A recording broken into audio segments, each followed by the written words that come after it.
हम बात इस वक्त कर रहे हैं जो केसेस हैं मुख्तलिफ PTI के तोशाखाना केस है और साथ जो इलेक्शन कमीशन ने एक ऑर्डर दिया है।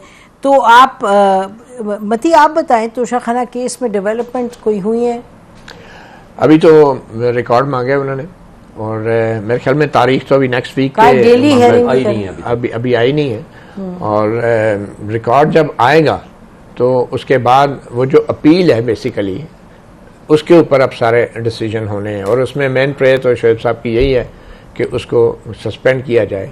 मुझे लगता नहीं है कि वो मामला इतना आसान है। उसके साथ ही आपने देखा होगा कुछ दूसरे 6-7 ऐसे एंटी टेररिज्म के केस है, अल-कादर यूनिवर्सिटी वाला केस है जिसमें उनकी ज़मानतें खारिज हो चुकी हैं। तो अब प्रैक्टिकली अगर टर्म सेंटेंस जो है सस्पेंड भी होती है तो उसके बावजूद भी ज़रूरी नहीं है कि इमरान खान बाहर आ सके। एक वाहिद तरीका उनको अटक जेल से अडयाला लाने का ये भी हो सकता है कि अटक जेल वाली जो सज़ा है वो सस्पेंड हो जाए और अल-कादर वाली और दूसरी सज़ा शुरू हो जाए और वो अडयाला आ जाए। मतलब या तो नैब के रिमांड में होंगे या फिर गिरफ्तारी डाल के उनको या तो नैब के रिमांड पे भेजेंगे या फिर अडयाला में जुडिशल रिमांड पे भेज देंगे। लेकिन मुझे लग रहा है कि अडयाला अगर आएंगे भी खान साहब तो वो रिहा होके या फिर सिर्फ ट्रांसफ़र होके नहीं आएंगे और ये ज़मानतें मिलना शायद इतना आसान भी ना हो, ख़ास तौर पे क्योंकि जो जस्टिस आमिर फ़ारूक हैं उनके सामने कुछ दूसरे भी लीगल इश्यूज़ हैं जिनको शायद रिज़ॉल्व करना ज़रूरी होगा। लट से कि अगर वो गवाहों वाला मामला जो है जो वो अभी तक नहीं सुन रहे थे, अगर वो अपील के साथ लगा देते हैं तो वो ये भी हो सकता है कि जजमेंट सस्पेंड करने की से पहले वो मामला भी सुन लिया जाए, उसके बाद फिर अपील का भी फैसला करके फिर देखा जाएगा कि क्या हो सकता है। मुझे लगता नहीं है कि इतने जल्दी इमरान खान साहब कोई रिलीफ मिलने वाली है, कोई रिलीफ मिलेगी। जी मजहर आप बताइएगा कि ये जो तमाम केसेस हैं जो चल रहे हैं और एक तरफ PTI के जो लॉयर्स हैं उन्होंने उम्मीद बांधी हुई है कि कुछ ना कुछ रिलीफ मिले। देखिए, एक रिलीफ तो उनका हक है और वो है कि यानी जो जेल फैसिलिटीज हैं, ये नहीं कि कोई उनको extra ordinary out of the way जाके फैसिलिटीज दी जाए, लेकिन अगर बेसिक फैसिलिटीज दी जाएं तो उसमें कोई हर्ज नहीं है। यानी अगर जो है वो जैसे वकीलों की बात है, जो वकीलों ये बहुत क्लियर लग रहा है, ठीक है वो एंटी करप्शन वाले बुला लें या FIA वाले बुला लें, लेकिन हमें पता है कि माजी में जब वो खुद हुकूमत में थे उनके ओपोनेंट्स के साथ इसी तरह चीज़ें की जाती थी। लोगों को ये याद है कि इमरान खान साहब को कोर्ट प्रेमिसेस से पकड़ा गया था। लोगों को ये याद नहीं है कि हनीफ अब्बासी को कोर्ट रूम के अंदर से पकड़ा गया था। अगर मती को याद हो कि जब उनको बाकायदा कोर्ट रूम से जज के सामने से उठा के ले जाया गया था उसमें। तो हमारी यहाँ बदकिस्मती है ये। लेकिन जेल फैसिलिटीज़ अगर वो ये घर से खाने वाली बात कर रहे हैं कि घर से खाना आना चाहिए या ये कि उनके वकला को ना मिलने देना, ये बहुत अजीब व गरीब सी बात है। तो मेरा ख्याल है बाकी केस में वो कब तक रहते हैं, जेल में रहते हैं, उनकी ज़मानत होती है नहीं होती, उनको जेल से या कोर्ट से रिलीफ मिलता है नहीं मिलता, ये तो एक लीगल प्रोसेस है और लीगल प्रोसेस के मुताबिक उनको वो मिलता है। अडयाला जेल से अटक ले जाने के जो रीजंस हैं, सिक्योरिटी रीजंस हैं। माजी में भी जब एक मरतबा इमरान खान साहब पकड़े गए थे तो वो पकड़े कोट लखपत जेल में गए थे और उसके बाद उन्हें DG खान जो है मुंतकिल कर दिया गया था। तो हमारे यहाँ और इस तरह आप पाकिस्तान की पॉलिटिकल हिस्ट्री में कैदियों को उठा के या कहाँ से कहाँ ले जाते हैं, ये कोई बहुत नई ऐसी बात नहीं है जो पहली मर्तबा हो रही है।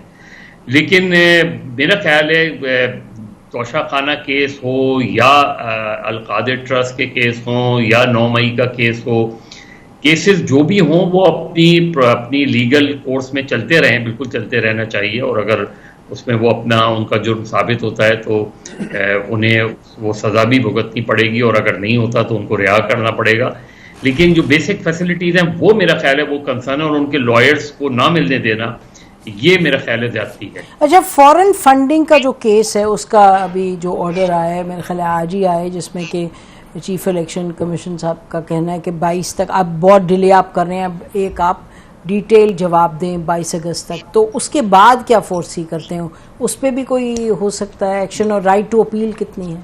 देखिए, फॉरेन फंडिंग का जहाँ तक केस का ताल्लुक है, एक बात सिर्फ करके मैं आगे फॉरेन फंडिंग में आऊँ। ये जो दोस्तों ने कहा है, देखें जो केसेस यहाँ इस्लामाबाद में थे, नैब कोर्ट ने वो अदम पैरवी पे खारिज कर दी, और लाहौर के भी एक जज ने अदम पैरवी पे खारिज कर दी। हालांकि 3 दिन पहले जस्टिस याया अफरीदी साहब की सरबराही में जो 3 मेंबर बेंच था, वहाँ उनको बताया गया जी गैर हाज़िरी की वजह वो उनका जेल में होना है, कोई जानबूझ के आज गैर हाजिर नहीं है। तो उन्होंने उसकी बेल एक्सटेंड कर दी। उन्होंने कहा बिल्कुल ठीक बात है, जमानत इस केस में गिरफ्तार नहीं किया जाएगा। और ये बात नीचे बताई गई, सुप्रीम कोर्ट के या हाई कोर्ट के ऑलरेडी फैसले हैं कि अगर किसी को इस तरह किसी और मुकदमे में जेल में रखा जाए, तो बल्कि उस दिन chief justice Islamabad high court को कहा गया कि यह जजमेंट सस्पेंड करें। जब एडमिट करते हैं कि इतनी इरेगुलरिटीज़ हैं, ये जजमेंट सस्पेंड करें क्योंकि हमारी बेल बिफोर अरेस्ट मौजूद हैं, हम उसको मेरिट पे फैसला चाहते हैं।